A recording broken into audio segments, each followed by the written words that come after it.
Madam President, I rise to talk about the FAA Reauthorization Bill that's pending before the Senate now.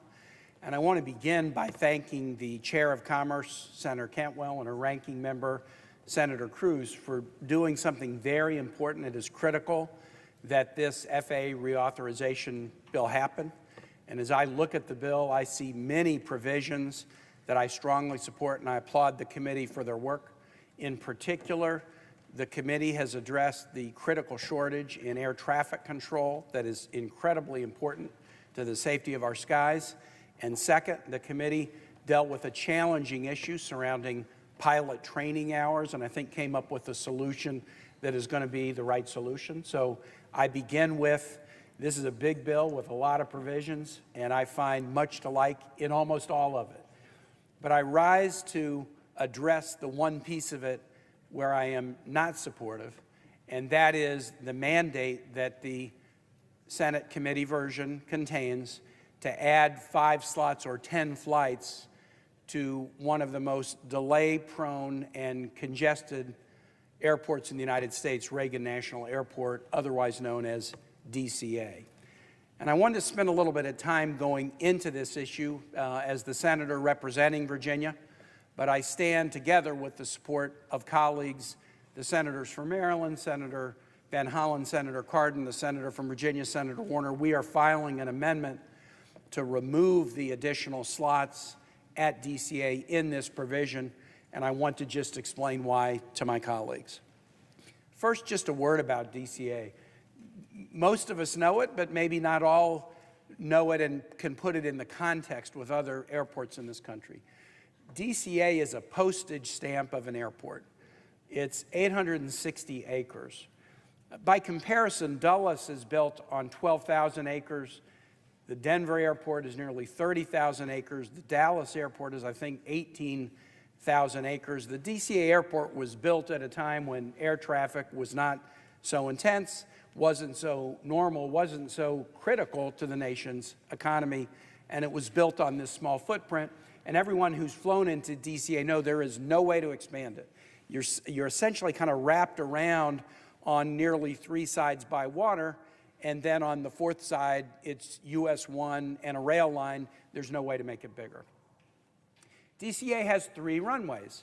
There's a primary runway, the long runway, and then there are 2 commuter runways on this 860 acres.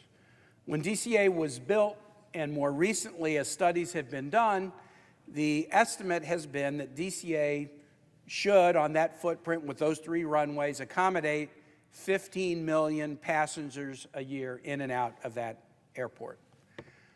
Where is DCA today? Today, DCA is pressed to the gills, and 25.5 million passengers a year are coming into or out of DCA. And it's pressed in another way. The airport was built so that the 15 million passengers would be spread across the 3 runways, larger planes from farther away on the main runway, and then commuter planes from near distances on the 2 commuter runways. But there have been significant advances in the configuration of airlines, and commuter airplanes that used to be turboprops are now jets. And so what's happened at DCA is 90% of the flights that come into DCA have to use the primary runway, and that number is increasing as the commuter planes change in their configurations. So to just kind of summarize that, a very small airport that was designed for 15.5 million passengers spread across 3 runways is now dealing with a passenger load of 25.5 million passengers, with 90% of those having to land on the main runway. How does that make DCA rank with other airports in the United States? Well, again, because of its small size, there are a number of airports that have more passengers in and out. DCA is the 19th busiest airport in the United States, if you look at the entire airport. But if you look at the main runway at DCA, that main runway is the single busiest runway in the whole U.S. LaGuardia doesn't beat it, Kennedy doesn't beat it, Newark doesn't beat it, LAX doesn't beat it, Atlanta Hartsfield doesn't beat it. This runway that we use in this region is the busiest runway in the United States. What does that mean? What does it mean to have this 25.5 million passengers mostly on one runway at DCA? Well, the first thing it means is very significant delay. Remember I mentioned that DCA is the 19th busiest airport in the United States, but if you look at the average delay per day, it's number 8. In other words, it punches really far above its weight when it comes to delay. And what kind of delay? You know, a delay of 2 or 3 minutes, I mean, hey, that wouldn't be a problem. But the average delay at DCA, and more than 20% of flights in and out of DCA experience delay, the average delay of those that do is not 10 minutes, it's not 30 minutes, it's not 45 minutes, it's 67 minutes is the average delay on these more than 20% of the flights that come into and out of DCA. How about beyond delay? What other measures? Well, again, I told you that DCA was the 19th busiest airport in the United States, but it's number 3 in canceled flights. Now, some jurisdictions have canceled flights because the weather is horrible. You know, you might expect a lot of cancellations in an Alaska or maybe in a Minneapolis or maybe in a Chicago, the Windy City, with so many flights coming in, you might expect that they would have a lot of cancellations. The problem at DCA isn't weather. The problem is congestion, and number 3 in the country in terms of cancellations. There's another measure that is a combination of both kind of a delay and safety measure. The number of times, and I think we've all experienced this, if you're flying into DCA that you're put into a routing circle or loop before you can land. Now, that's part of what contributes to the 67 minutes of delay that's experienced by these more than 21% of the planes that have delay, but it also poses some additional challenges. When you are looping a plane over a very restricted DC airspace, as other planes are taking off 1 per minute from 7 a.m. till 11 p.m., taking off or landing 1 per minute, you raise the risk of accident. And you also subject neighborhoods with loop patterns to noise. And that was one of the original controversies that led Congress to decide to take these airports out of the federal control and put them into the control of the Metropolitan Washington Airports Authority. The idea that we can manage this better for safety, for convenience, but also to reduce noise in the neighborhoods in the DMV. So delay, cancellation, looping patterns that are both a delay factor and a convenience factor and a neighborhood amenity factor. And that's DCA today. There's another challenge with DCA, and that is with congestion, you run into risks of safety. As we were considering this matter just in the last few weeks, before the FAA bill was pending before Congress, but work had been done in the committees and work had been done in the House, there was a near miss on the runways at DCA. A plane was getting ready to take off on the main runway, a flight to Boston, a JetBlue flight to Boston, and another plane was trying to cross over to one of those shorter commuter runways, and they came within 300 feet of a collision. If you listen to the audio tape, and I can't play tape in the chambers, I wish I could, but I've played it for colleagues outside the chamber, you hear this conversation of the air traffic controllers, and I'll tell you, they're the most even-keel, monotone people on the planet Earth. It's just the facts, ma'am, and you never hear emotions in their voice. But in this particular instance, you hear the tension ratcheting up as these two planes are getting closer and closer until you hear, in a frantic and worried way, one of the air traffic controllers just yelling, "Stop, stop," to these two planes because they're about to collide with one another. 300 feet isn't very much. It's not very much. And yet you raise the risk of accident with congestion. I mean, it stands to reason.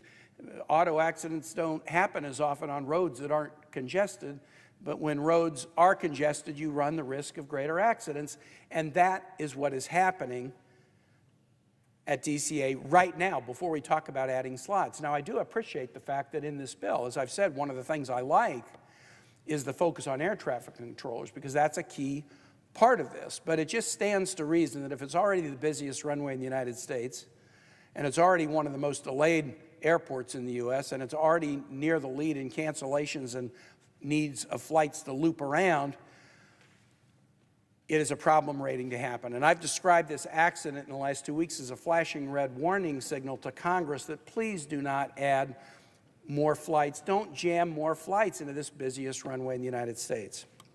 The proposal before the body is to add 10 more flights, what we call 5 slots. It doesn't sound like a lot. I mean, I'll admit, 5 slots doesn't sound like a lot. And maybe in an airport where there wasn't already a severe congestion problem, it wouldn't be a lot. And maybe in an airport that wasn't so small and whose size is already creating safety challenges, it wouldn't be a lot. But at DCA, it is a lot. And so we've asked the FAA, charged with air traffic safety, experts in this, and I'm definitely not an expert, what would 10 more flights mean? And again, 5 slots is each slot is a flight in and a flight out, so 5 slots is 10 flights. What would 10 flights a day mean to DCA? And what the FAA said was, okay, even 1 flight would increase delay in operations at DCA. Even 1 would increase delay in this top 10 most delayed airport in the United States. But 10 flights would add an extra 751 minutes, more than 12 hours, of delay at DCA every day.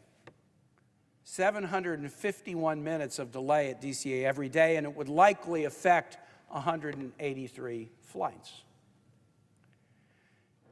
Now, this airport, as I said, is already one of the most delayed in the United States, and if you add that 751 minutes to the average daily delay at DCA, you are now over 12,000 minutes of delay every day at DCA.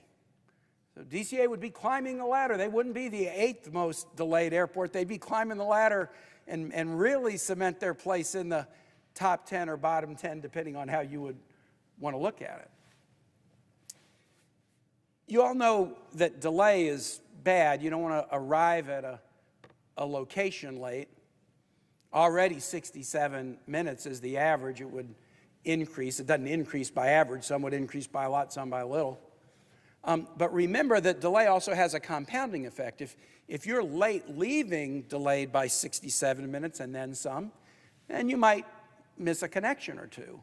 Or you might cause planes to wait for you, which then delays a whole lot of other people. So in our air traffic system, delay builds on delay, and it's kind of a geometric progression that creates massive inconvenience.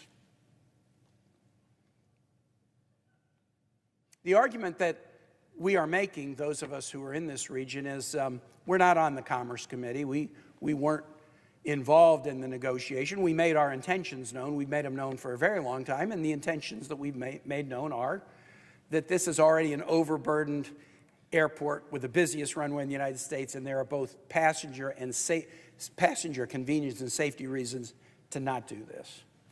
But it's not just us. It's not just us. The FAA has not said do this or don't do it, but the FAA has said if you add even 1 plane, you're going to increase delay at this very delay-prone airport. But there's also another body that is offering us advice. Congress created a board called an authority called the Metropolitan Washington Airports Authority during the Reagan administration. I have a personal connection to this story. My father-in-law had been the governor of Virginia and was somewhat of an expert in transportation. And President Reagan's Secretary of Transportation, Liddy Dole, asked him to come and lobby Congress to let go of control of these airports and instead create an authority. My father-in-law, Linwood, died about 2 years ago at age 98, but it was one of his proud moments. And it was hard to convince Congress to give up control of these airports. It was very hard. It was a tough battle, but he eventually did it. And Congress agreed that DCA and Dulles would be operated by the Metropolitan Washington Airports Authority, and Congress appoints that board. Certain members have to be from DC, certain from Virginia, certain from Maryland, and certain are federal appointees who can be from anywhere. But we appoint that board and we exercise oversight over that board, and they have responsibility for the safety of these two airports. What are they saying about this proposal? Well, those who are charged with operating these airports every day are saying, don't do this. They're essentially saying the same thing that this air traffic controller is saying, stop, stop. The way to manage this extra congestion and delay and safety danger at DCA is not putting more flights in here. It's taking advantage of more capacity at Dulles and more capacity at BWI. And so my colleagues and I are offering this amendment, recognizing the good work that the committee has done to promote safety throughout this reauthorization bill, but pointing out that in this one instance, the proposal in the bill is directly contrary to the safety of 25 million people who use this airport, is directly contrary to the safety of neighborhoods surrounding this airport, and will take an already overburdened, delay and cancellation prone airport and make matters much worse. We will do all we can to press for a vote on this amendment, to hopefully convince our colleagues to vote with us. And the last thing I say, Madam President, before I sit down is this. The near miss 2 weeks ago is a warning light. We've all been warned. It's rare to have legislation where there's no downside to it. There's always going to be potential downside, and sometimes we can assess what the downside is, and sometimes the downside, we may not be able to assess what it is. There's nothing we can do here that doesn't have a downside. But I've been here for about 12 years now, and I will say this is a piece of legislation unlike any other that I have considered, where the downside has been placed on the table right before us in such a stark way as we are coming up to consider this bill. And I just hope my colleagues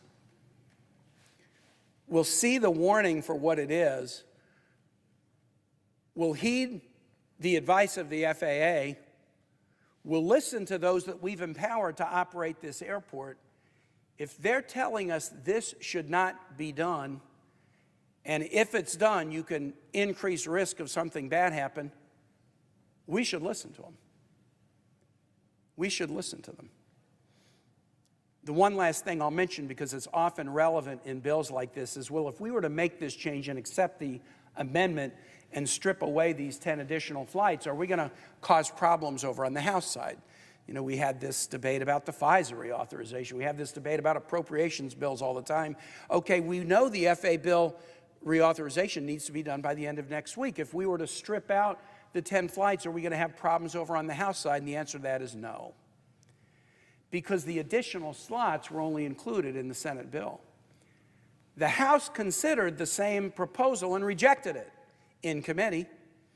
No extra slots jammed into the busiest runway in the United States, none.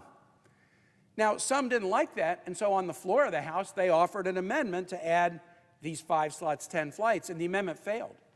So we know what the will of the body is on the House side already, and that was a vote that took place before this near miss.